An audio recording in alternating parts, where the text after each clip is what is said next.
हम वनिता लाल अहाँ सब गोटे के प्रणाम करै छी। स्वागत अछि हमर यूट्यूब पेज पर अहाँ सब गोटे के। और अहाँ सबके हमर रिक्वेस्ट अछि कि अहाँ सब हमर वीडियो अगर देखै छी तऽ अहाँ सब जरूर अपन सलाह सुझाव सेहो राखल करू, हमर वीडियो पर जरूर कमेंट करू।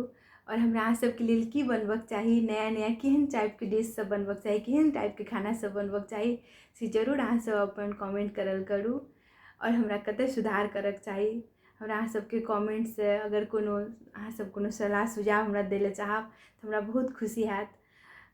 हम मैथिली भाषामे वीडियो बनाबै छी, अपन सबके मैथिली भाषामे बहुत कम रहै छै खानाके वीडियो सब, तऽ हमर सोच अछि जे बच्चा सब मैथिलियो भाषामे सर्च करत तऽ मैथिलियो भाषामे वीडियो सब भेटक चाही, मिलक चाही।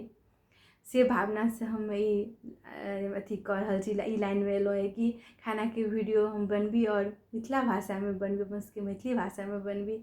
अहाँ सबके जे सलाह सुझाव हेतै से जरूर राखल करू, हमरा से जरूर अहाँ सब अपन क्वेश्चन आंसर करू। हम सबके कमेंटके पढ़ै छी, हमरा बहुत खुशी होइए अहाँ सबके कमेंट पढ़िके। तऽ अहाँ सब जरूर अहाँ सबके जे हेतै फरमाइश, जे अहाँ सब हमरा संगे कहब कि वनिता जी अहाँ की बनबक चाही, एहन टाइपके खाना बनबक चाही, तऽ हम जरूर ओ बनाबैके कोशिश करब और हम ओहन टाइपके वीडियो सब लऽ के आयब।